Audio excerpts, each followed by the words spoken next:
जी प्रक्रिया होती त्या जागेला जो आहे तो निश्चित केल्यानंतर मात्र काही नागरिक जे आहेत ते नाराज असल्याचं बोललं जाते आणि या नाराज नागरिकांशी जी आहे ते माजी आमदार राजनजी पाटील जी आहेत ते या ठिकाणी चर्चा करताना पाहायला मिळत आहेत।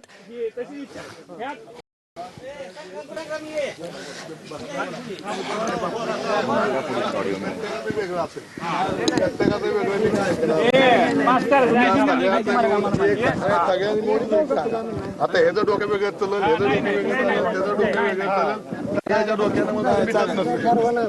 आता फक्त ठरलेलं आहे की तिथं जागा फिक्स केली तुमच्या सगळ्या लोकांना आम्ही विनंती केल्यामुळे त्यांचा विरोध होता बरोबर तरी सुद्धा आम्ही प्रशासनानं मी विरोध म्हणलं बाबा गाव विठ्ठला धरलं जातंय समाजामध्ये ते निर्माण होती आपल्याला फक्त महाराजांचा पुतळा तिथंच बसवा इकडे काय ते आता त्यांच्या नावावर जागा करायची बिरायची सगळी प्रक्रिया होईल ओके काय आता तिथं तुमची लोक ज्या वेळेला म्हणतील बरोबर म्हणजे तुम्ही म्हणा तुमची की बाबा इथं आता पुतळा बसवायची आमचं फाउंडेशन झालंय त्या दिवशी बसवा नाही ह्याच्यावर आम्ही सगळी ठाम आहे तुम्ही निर्णय घेतला आम्हाला ओके काही अडचण नाही बस त्याबद्दल मी आभारी आहे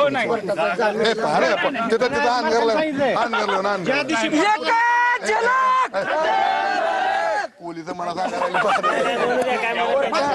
जर पाहिलं असेल तर या ठिकाणी राजनजी पाटील जे आहेत ते या ठिकाणी मध्यस्थी केलेलं आहे।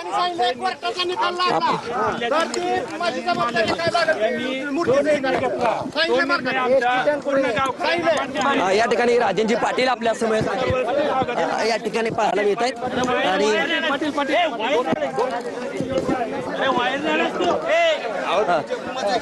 आपण जर पाहिलं असेल तर या ठिकाणी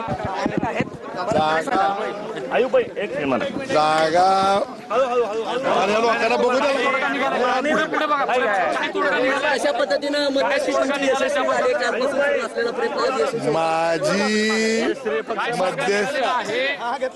माझी मध्यस्थी वगैरे काही सुद्धा नाही हे गाव सुज्ञ आहे सुजान आहे इथं जातीय सलोखा राखणार हे गाव असल्यामुळं या गावकऱ्यांनी प्रशासनाच्या राज्याचे मुख्यमंत्री पालकमंत्री यांच्या शब्दाला मान देऊन कुणावर थोडा अन्याय झाला असेल कुणाला जास्त न्याय मिळाला असेल परंतु जातीय सलोखा राखायचा गावात शांतता करायची म्हणून करता या गावच्या लोकांनी हा निर्णय घेतलेला आहे।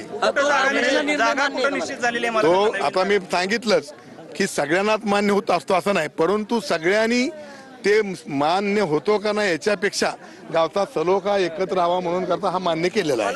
जागा कुठली निश्चित केलेली आहे आता जागा तिथं केलेली आहे जिथं आता महाराजांचा पुतळा आहे त्याच्यात विरुद्ध बाजूला समोरच्या बाजूला पश्चिमेला बस स्टॉपची जागा नाहीये ती सिटी सर्वेला ग्रामपंचायतचा उतारा आहे त्यामुळं उद्याच्याला जिल्हा अधिकारी त्याला रितसर परवानगी सुद्धा देत आहेत। आता पुतळा तिथून स्थलांतरित करण्याची प्रक्रिया कधी पार आता त्याची आता आहे की तिथं आता ती SP साहेबांच्या मार्गदर्शनाखाली तिथं ती जागेचं म्हणजे नीट ही करायला लागलेत स्वच्छ करायला लागलेत ते स्वच्छ झाल्यानंतर महाराजांचा पुतळा बसवण्यासारख्या फाउंडेशन झालंय की ते उचलणार आहे।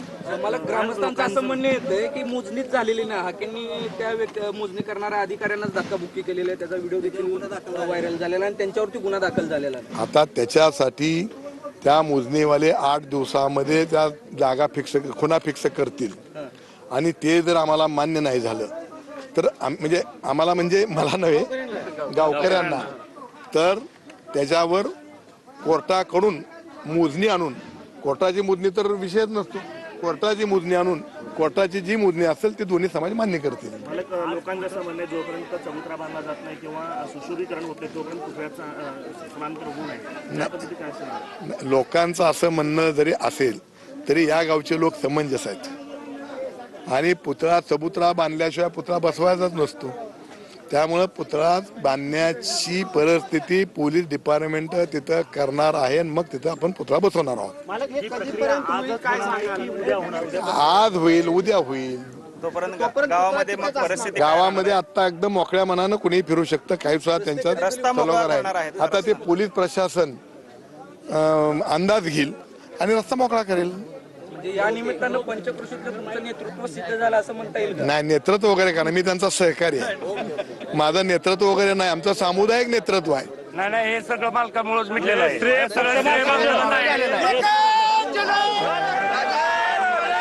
काय सांगाल काय तोडगा निघालाय नक्की तोडगा दोन्ही समाजांच्या प्रतिनिधीशी चर्चा करून निघाला की 814 ह्या गट नंबर हा देवस्थानचा असल्यामुळं तो गट नंबर सोडून कुठेही पुतळा बसवायला या गावच्या सगळ्या समाजाच्या लोकांची मान्यता आहे.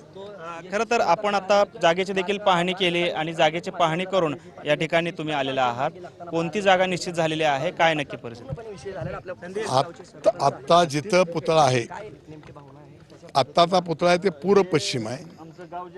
आता पश्चिम पूर्व असा हा पुतळा इथं बसवला जाणार. फक्त रस्ता सोडून अलीकडच्या बाजूला ग्रामपंचायत जागा आहे, त्या ग्रामपंचायत जागेवर तिथं पुतळा बसवला जाणार आहे. खरं तर त्या जागेवरती बस स्टॉप आहे का किंवा अशा चर्चा आहेत नक्की काय त्यावरती जागेच्या संदर्भात? बस स्टॉपची जागा नाही, काही नाही. सिटी सर्वेला ग्रामपंचायतचा उतारा आहे, त्यामुळं ग्रामपंचायत उतारा असल्यामुळे त्या ग्रामपंचायतच्या उताराप्रमाणे उद्याच्याला कलेक्टर साहेब त्याला मान्यता देतील.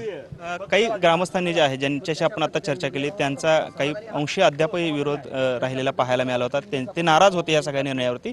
आपण समजूत घातले काय नक्की? मी सांगितलंच ना, आता एवढं चिघळलंय म्हणल्यावर नाराजी थोडी राहणारच आहे.